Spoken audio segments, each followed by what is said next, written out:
Good evening all of you. I hope you all are good at your home. उम्मीद है कि आप सभी अपने अपने घरों में सुरक्षित होंगे। आज जो हम चैप्टर पढ़ने वाले हैं उस चैप्टर का नाम है क्लास 6 का चैप्टर का नाम है एनिमल फॉर्म एंड फंक्शन। आज हम एनिमल दैट मीन्स हम ह्यूमन बीइंग की भी बात कर रहे हैं। एनिमल के फॉर्म एंड फंक्शन के बारे में जानेंगे, यानी हम किस प्रकार से हमारा आकार प्रकार बनता है, उसके फंक्शन क्या होते हैं, वो किस प्रकार से फंक्शन काम करता है। अगर वन वर्ड में कहें तो आप साधारण शब्दों में इसको स्केलेटन सिस्टम का भी चैप्टर समझ सकते हैं, या आप ये भी समझ सकते हैं कि आपके शरीर में जो 206 हड्डी मौजूद है उसके बारे में आप एक एक हड्डी के बारे में, एक एक बोन के बारे में इस चैप्टर में पढ़ेंगे। ये चैप्टर ना केवल 6th क्लास के लिए इंपॉर्टेंट है, even 7th 8th 9th even 10th तक के बच्चों के लिए बहुत इंपॉर्टेंट चैप्टर है। तो स्टार्ट करते हैं। सबसे पहली चीज, जब हम स्केलेटन की बात कर रहे हैं तो स्केलेटन जो है, जो आपके शरीर में हड्डी का जो खांचा बना हुआ है वो किस प्रकार से है, वो एक प्रकार का सिस्टम है। अब सिस्टम के लिए सबसे पहले हमें बहुत पीछे जाना पड़ेगा, दैट मीन्स ज्यादा पीछे नहीं, सेल की तरफ मुड़ना पड़ेगा। अब आप सोचेंगे मैम सेल क्या है, तो आपने प्रीवियस क्लासेस में डेफिनेटली सेल के बारे में सुना होगा। Cell is the fundamental unit of life. Cell क्या है, हमारी शरीर की फंडामेंटल यूनिट है। अब फंडामेंटल यूनिट ऑफ लाइफ का मतलब क्या है मैडम, तो देखिए आप जैसे कि आप सपोज कीजिए आप एक घर है, एक घर की सबसे छोटी इकाई क्या होती है, ईट होती है, यानी कि ब्रिक से आपका पूरा घर बनता है। यानी कि पहले ब्रिक है, ग्रुप ऑफ ब्रिक से क्या बनेगा, आपकी एक दीवार खड़ी होगी, और दीवारों से क्या खड़ी होगी, एक रूम खड़ा होगा, और रूम से एक पूरा मकान या एक पूरा घर बनता है। वैसे ही सबसे पहले हमें बात करनी पड़ेगी सेल की। तो पहले मैं सेल समझा देती हूँ आपको। सेल क्या है, सबसे छोटी इकाई है आपके शरीर की, या आप बोल सकते हो हर ह्यूमन बीइंग या हर लिविंग ऑर्गेनिजम्स की सबसे छोटी इकाई क्या होती है, सेल। अब पहले यहाँ पर हम लिख देते हैं सेल। अब सेल से क्या बनता है भाई, ग्रुप ऑफ सेल से बनता है टिश्यू। ग्रुप ऑफ सेल से क्या बनता है, टिश्यू। आई होप ये वर्ड आपके लिए फैमिलियर्स होंगे, पहले आपने कई बार वर्ड्स को सुना होगा। अगर नहीं भी सुना है तो बस मेरी बातों को ध्यान से सुने आप। हमारी शरीर की सबसे छोटी इकाई, जैसे कि एक घर की सबसे छोटी इकाई ईंट है, उसी प्रकार से हमारे शरीर की सबसे छोटी इकाई है सेल। और ग्रुप ऑफ सेल यानी कि सेल, बहुत सारे सेल जब मिल जाते हैं तो टिश्यू बनता है। टिश्यू को हिंदी में उत्तक कहा जाता है। और ग्रुप ऑफ टिश्यू मिल जाते हैं तो बनता है ऑर्गन। ऑर्गन का मतलब होता है अंग। ऑर्गन का मतलब होता है अंग। अब जहां हम अंग की बात कर रहे हैं तो मैं अंग से लेकर आपको थोड़ा आपकी प्रीवियस क्लासेस की ओर बढ़ते हैं कि जब आप एलकेजी यूकेजी या फर्स्ट सेकंड तक होते हैं तो आपको कई सारे पार्ट ऑफ बॉडी नेम को रटवाया जाता है। आईज, नोज, लेग्स, टंग, बहुत सारे पार्ट ऑफ बॉडी नेम आपको लर्न करवाए जाते हैं। लेकिन उस दौरान, उस समय आप इतने छोटे होते हैं कि आपको ये नहीं समझाया जाता कि ये कौन कौन से एक्सटर्नल ऑर्गन है और कौन कौन से इंटरनल ऑर्गन है। यहां मैं इंटरनल और एक्सटर्नल आपको एक्सप्लेन कर देती हूँ। इंटरनल, इन का मतलब ही समझ में आ रहा है, इंटरनल मतलब अंदरूनी, ऑर्गन का मतलब होता है अंग, और इंटरनल ऑर्गन का मतलब होता है अंदरूनी अंग, यानी कि जो वो अंग जो कि आपको नेत्रों से नजर नहीं आते। अभी मैं अगर एक इंसान को सामने, जो मेरे सपोज कीजिए एक व्यक्ति खड़ा है, उसको मैं उसका किडनी, फेफड़े और हार्ट ये देखना चाहूं तो देख सकती हूँ? नहीं। मैं क्या देखूंगी, हाथ, पैर, नोज, बाल, आंखें, थंब, ये सारी चीजें मैं आसानी से देख सकती हूँ। तो जो चीज हम देख सकते हैं, यानी कि जो बाहर से हमें नजर आ रहा है, that is the external organ, और जो अंदर के ऑर्गन है जो आपको नजर नहीं आता है, that is the internal organ. तो ऑर्गन का मतलब ही हिंदी में क्या होता है, अंग। तो सबसे पहले हमारा बनता है सेल, सेल से बनता है टिश्यू, टिश्यू से बनता है ऑर्गन।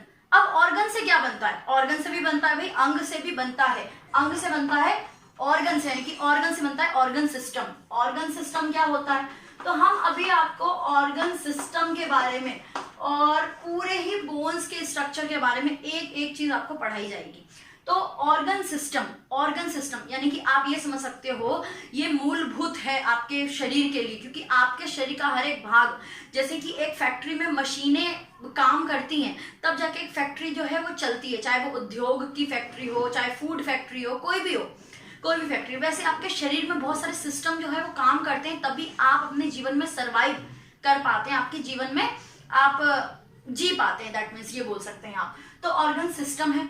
ऑर्गन सिस्टम से क्या बनता है, ऑर्गन सिस्टम से आपकी एक पूरी बॉडी तैयार होती है, चाहे वो बॉडी एनिमल की हो, व्यक्ति की हो, जानवर की हो, मतलब आप ये बोल सकते हो कोई भी लिविंग ऑर्गेनिज्म है या प्लांट की भी हो।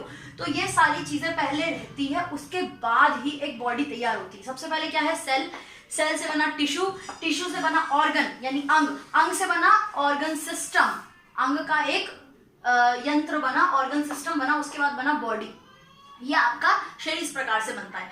अब बात यह आती है कि ऑर्गन सिस्टम का क्या काम होता है, और एक मिनट, ये आपका ये रब करना है क्योंकि मुझे, अब हम बात करते हैं कि आपके शरीर में ऑर्गन सिस्टम कौन कौन से मौजूद होते हैं। देखिए बेसिकली हमने पढ़ना तो स्केलेटन सिस्टम के बारे में ही है, लेकिन हमें ये पता होना चाहिए कि आपके शरीर में आखिर कौन कौन से सिस्टम है और वो सिस्टम कौन कौन से अंग से मिलके बने हैं।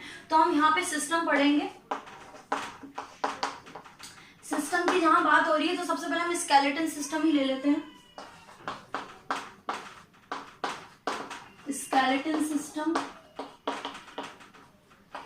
सेकेंड ले लेते हैं हम circulatory system,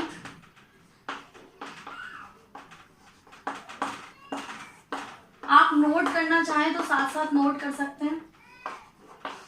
nervous system,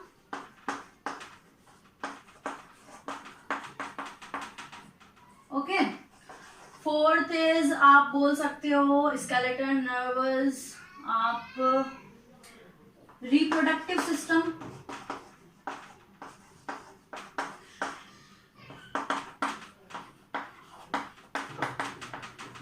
digestive system,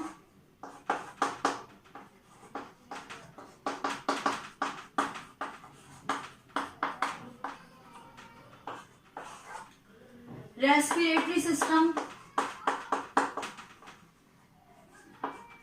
respiratory system, ठीक है। ये सारे ही सिस्टम, हाँ मस्कुलर सिस्टम बताना भूल गई मैं आप सबको, मस्कुलर सिस्टम, मस्कुलर सिस्टम। तो इतने सारे सिस्टम आपके शरीर में मौजूद होते हैं और ये सारे सिस्टम अलग अलग अंगों से मिलके बनते हैं और अलग अलग काम करते हैं। पहले मैं इनके बहुत ही बेसिक है फिर भी आपको बता देती हूँ कि किस किस अंग से मिलके ये सिस्टम रेडी होते हैं और आपके शरीर में क्या क्या काम को ये करते हैं। सबसे पहले हम स्केलेटन सिस्टम की बात करते हैं। तो स्केलेटन सिस्टम के अंदर बोन्स होते हैं यानी कि हड्डियां होती है, जिसके बारे में आज हम पढ़ने वाले, इसलिए मैंने इसको सबसे आपका फ्रंट पे रखा है, सबसे ऊपर इसको लिखा है। तो स्केलेटन सिस्टम किससे मिलकर बनता है? बोन्स यानी हड्डियों से मिलकर स्केलेटन सिस्टम बनता है। और हड्डियां क्या काम करती है? आपके शरीर का एक खांचा तैयार करती है, एक ढांचा तैयार करती है। सर्कुलेटरी सिस्टम, सर्कुलेटरी सिस्टम के अंदर आता है वेसल्स यानी नलिकाएं, ब्लड्स आता है, ओके, इस तरीके से इसके अंदर आता है। नर्वस सिस्टम के अंदर आपकी नलिकाएं होती है, तंत्रिका तंत्र बोल सकते हो आप, तंत्रिका तंत्र होता है, ब्रेन होता है, स्पाइनल कोड होता है। स्पाइनल कोड यहां से लेकर पूरे नीचे तक होता है, जिसको आप रीढ़ की हड्डी या बैकबोन भी बोलते हैं। ये अभी आपको इन सारी चीजों के बारे में डीप में नहीं पढ़ना है, क्योंकि इनके बारे में भी डीप में तो बहुत आप सीनियर क्लासेस में जाके बहुत अच्छी तरीके समझेंगे। लेकिन आज जो हम पढ़ेंगे स्केलेटन सिस्टम के यानी कि बोन्स के बारे में पढ़ेंगे। रिप्रोडक्टिव सिस्टम, जिससे जनन क्रिया होती है यानी कि एक नए जीव की उत्पत्ति होती है, वो रिप्रोडक्टिव सिस्टम होता है। डाइजेस्टिव सिस्टम, जो आपका खाने की पाचन क्रिया होती है वो डाइजेस्टिव सिस्टम की वजह से होती है। पाचन क्रिया में क्या क्या चीजें आती है, जैसे आपका नोस्ट्रल यानी नोज का द्वार यानी नासागृह बोल सकते हो हिंदी में, तो नोस्ट्रल आता है। इसोफेगस आता है, इसको आप साधारण शब्दों में आपने 5th क्लास में फूड पाइप सुना होगा। इसोफेगस आता है, इसोफेगस बाद स्टमक आता है, लार्ज इंटेस्टाइन, स्मॉल इंटेस्टाइन में बहुत सारी चीजें होती है, वो आप 7th में पढ़ेंगे अच्छी तरीके से। तो ये पाचन क्रिया का काम करता है, मतलब आपके खाने को पचाने का काम करता है। वहीं रेस्पिरेटरी सिस्टम, ये श्वसन क्रिया का काम होता है रेस्पिरेटरी सिस्टम का। और मस्कुलर सिस्टम, जो आपकी मांसपेशियां होती है वो मस्कुलर सिस्टम होती है। तो ये तो वो सिस्टम हो गए जो आपके शरीर में है, और वो सिस्टम मिलके कुछ ना कोई ऑर्गन, इनके साथ कोई ना कोई ऑर्गन जुड़े हुए हैं और वो कोई ना कोई मूलभूत जो है वो कार्य कर रहे हैं आपके शरीर में, तभी आप सर्वाइव कर पा रहे हैं।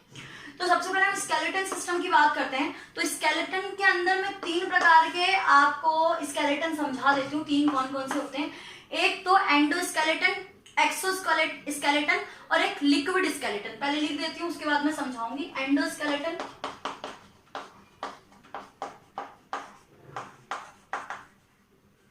स्केलेटन,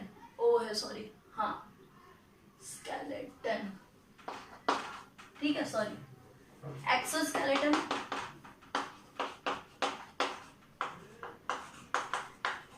ठीक है, एक लिक्विड स्केलेटन।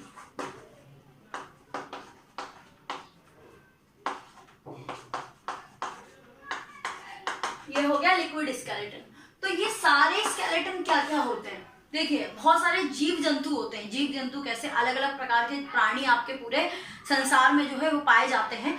तो प्राणी जो है वो हर किसी के पास बोन यानी हड्डियां नहीं होती है। अब मैं स्नेल की बात करती हूँ अगर, तो मैं यहाँ पे एंडोस्केलेटन की बात करें तो हम तो एक पहले सबसे पहले ह्यूमन बीइंग मान सकते हैं। आप ह्यूमन बीइंग मान सकते हैं। कैसे ह्यूमन बीइंग? एंडोस्केलेटन वो स्केलेटन होता है जो कि आपके शरीर के अंदर होता है। एंडो का मतलब होता है अंदर। बहुत ही साधारण शब्दों में अगर मैं बताऊं तो एंडो का मतलब है अंदर और एक्सो का मतलब है बाहर। तो पहले मैं एंडोस्केलेटन बता रही हूँ। एंडोस्केलेटन वो स्केलेटन होती है जो शरीर के जो आपका बाहरी स्ट्रक्चर है उसके अंदर मौजूद होती है और वहीं से वो सपोर्ट प्रोवाइड करती है, वो एंडोस्केलेटन कहलाता है। और एंडोस्केलेटन में आप साधारण सा एग्जांपल ह्यूमन बीइंग ले सकते हैं। और अगर आपको जानवरों का एग्जांपल लेना है तो बहुत सारे जानवर हैं जिनके अंदर बोन यानी स्केलेटन सिस्टम मौजूद होता है। जलीय जीव में फिश ले सकते हैं और एनिमल्स में बहुत सारे एनिमल्स होते हैं, जैसे आप डॉग, कैट, बहुत सारी एनिमल्स होते हैं। वहीं हम एक्सोस्केलेटन की बात करते हैं, वो स्केलेटन जो शरीर के बाहर होता है, वो स्केलेटन सिस्टम जो शरीर के बाहर होता है, बाहर से ही उसको क्या है वो क्या प्रोवाइड करवाता है, सपोर्ट प्रोवाइड करवाता है, मजबूती प्रदान करता है। एक्सोस्केलेटन का बहुत अच्छा एग्जांपल है स्नेल। स्नेल आपने देखी होगी। स्नेल ले लीजिए और या आप ले लीजिए, नाम मुझे याद नहीं आ रहा है, चलिए स्नेल ही मान लेते हैं। स्नेल के अंदर क्या होता है, ऊपर से हार्ड कवरिंग होती है। हार्ड कवरिंग होती है जो कि अंदर उसको अच्छे तरीके से प्रोटेक्ट करके रखती है। वहीं हम लिक्विड स्केलेटन की बात करते हैं तो लिक्विड स्केलेटन वो स्केलेटन होता है जो कि लिक्विड के नाम से आपको समझ में आ रहा है हम तरल की बात कर रहे हैं। लिक्विड स्केलेटन क्या है, जैसे कि हम इसके अंदर कभी भी हम किसी भी चीजों को अगर किसी इमेज द्वारा समझे तो हमें वो चीज बहुत जल्दी कैच करते हैं। अगर एग्जाम्पल के थ्रू समझे और इमेज के थ्रू समझे, कभी मैं कोई वर्ड बोल रही हूँ तो आपके दिमाग में क्या है, चित्र उभर के आता है। तो लिक्विड स्केलेटन की जहां हम बात करते हैं वहां पर अर्थवॉर्म ले सकते हो या कैटरपिलर ले सकते हो। ये दोनों ही इंसेक्ट में आते हैं, कैटरपिलर या अर्थवॉर्म दोनों क्या है, इंसेक्ट में आते हैं। और ये इनके अंदर जैसे कि कैटरपिलर कीड़ा मकोड़ा होता है, ये कैटरपिलर होता है जो सिल्क बनाने में महत्वपूर्ण योगदान देता है। आई होप आपने पढ़ा होगा पहले। तो कैटरपिलर या आप अर्थवॉर्म की बात करते हैं तो अर्थवॉर्म कैटरपिलर क्या है, उसको आप अगर गलती से अगर उसकी मृत्यु हो जाती है तो आप देखते हो उसके अंदर क्या निकलेगा, लिक्विड निकलेगा सिर्फ, उसमें कोई हड्डियां नहीं होती। कीड़े मकोड़े के आपको लगता है मच्छर मक्खी ये सारी चीजों में हड्डियां मौजूद होंगी, नहीं होती है। तो ऐसे जीव जंतु जिसमें के अंदर लिक्विड, वो बॉडी के जो स्पेस होते हैं, ब्लैंक स्पेस होते हैं, उसको क्या है लिक्विड से पूरा फिल हो जाता है, वो लिक्विड स्केलेटन कहलाता है। तो इस प्रकार के 3 स्केलेटन आपके मौजूद होते हैं कोई भी लिविंग ऑर्गेनिजम्स के अंदर, किसी में एंडोस्केलेटन, किसी में एक्सोस्केलेटन और किसी में लिक्विड स्केलेटन। इसके साथ ये जो है आपका ये कंप्लीट होता है। नेक्स्ट में हम पूरी बोन्स के स्ट्रक्चर के बारे में बात करेंगे। आई होप ये वीडियो आपको पसंद आई होगी। अगर पसंद आई तो प्लीज लाइक, सब्सक्राइब और शेयर जरूर करें।